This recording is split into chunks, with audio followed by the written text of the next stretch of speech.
मैं अभी तक ये नहीं समझ पाया हूं कि अभी फैसला होना है नवाज शरीफ साहब की अहलियत के हवाले से, क्योंकि ताहियात नाअहली के हवाले से अभी फाइनल डिसीजन नहीं हुआ। सुप्रीम कोर्ट तो अभी बैठी है, अभी तो ये चीज़ें डिसाइड होनी है। तो नवाज शरीफ साहब के कागजात नामजदगी कैसे मंजूर हो गए, उसके ऊपर एतराज़ कैसे रिजेक्ट हो गया, या कैसे उनके कागजात नामजदगी मंजूर हो गए और वो बिल्कुल जनाब के इलेक्शन लड़ सकते हैं। दूसरी तरफ इमरान खान के कागजात मुस्तरद हो गए इस बेस पे कि वो तोशाखाना केस में जिसकी सज़ा मुअत्तल हो चुकी है, बट स्टिल वो पता नहीं कौन से मॉरल ग्राउंड्स के ऊपर उन्होंने कहा कि जनाब कागजात नामजदगी मुस्तरद। तो ये इस वक्त का सिनेरियो है। बहरहाल एक चीज़ बड़ी क्लियर है कि अगर तो सुप्रीम कोर्ट ऑफ पाकिस्तान, उनके पास इख्तियारात हैं, वो नाअहली ताहियात ख़त्म भी कर सकते हैं, रख भी सकते हैं। लेकिन एक चीज़ बड़ी क्लियर है कि ताहियात नाअहली का जो मामला है, मैं खुद इसके हक़ में नहीं हूँ। 5 साल की सज़ा इज़ मोर देन अनफ। बहरहाल ताहियात नाअहली के हक़ में मैं भी नहीं हूँ, 5 साल इज़ मोर देन अनफ जिसके लिए भी हो।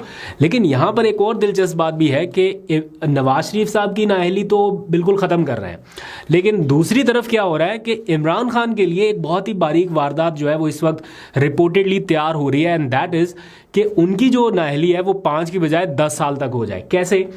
इस तरह से कि ये जो नवाज शरीफ साहब की नाअहली खत्म हो रही है, ये तो है आर्टिकल 62(1)(f) के तहत दी गई सज़ा जो है वो ताहियात नहीं हो सकती, या वो 5 साल हो सकती है, या वो नहीं हो सकती, इसको डिफाइन करने के लिए।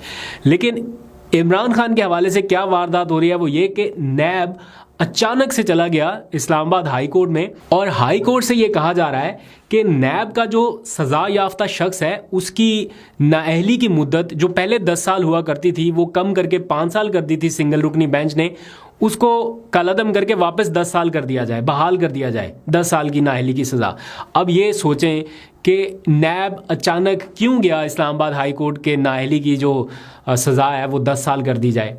एक तरफ नवाज शरीफ की आर्टिकल 62(1)(f) के तहत नाअहली ख़त्म कराई जा रही है, दूसरी तरफ नैब ये कह रहा है कि जो नैब का सज़ा याफ्ता है उसकी सज़ा जो है वो 10 साल कर दी जाए, क्योंकि अब नवाज शरीफ साहब को तो नैब के सारे मुकदमात से रिलीफ मिल गया, अब नवाज शरीफ साहब के ऊपर तो कुछ नहीं है।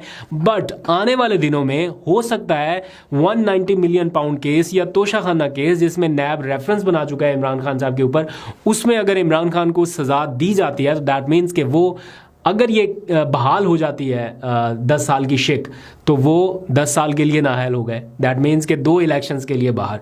तो ये इस वक्त हो रहा है। मैं कोई ये नहीं कह रहा कि ये 100% इसी के लिए है, बट मुझे कोई और रीज़न नज़र नहीं आ रही इस मूव के पीछे। अब देखते हैं क्या होता है। आज इसकी समाअत, इब्तदाई समाअत हुई है, लेकिन फौरी नैब की ये दरख्वास्त मंजूर नहीं की गई। अब अगली समाअत 4 जनवरी को होगी, तो देखते हैं क्या होता है।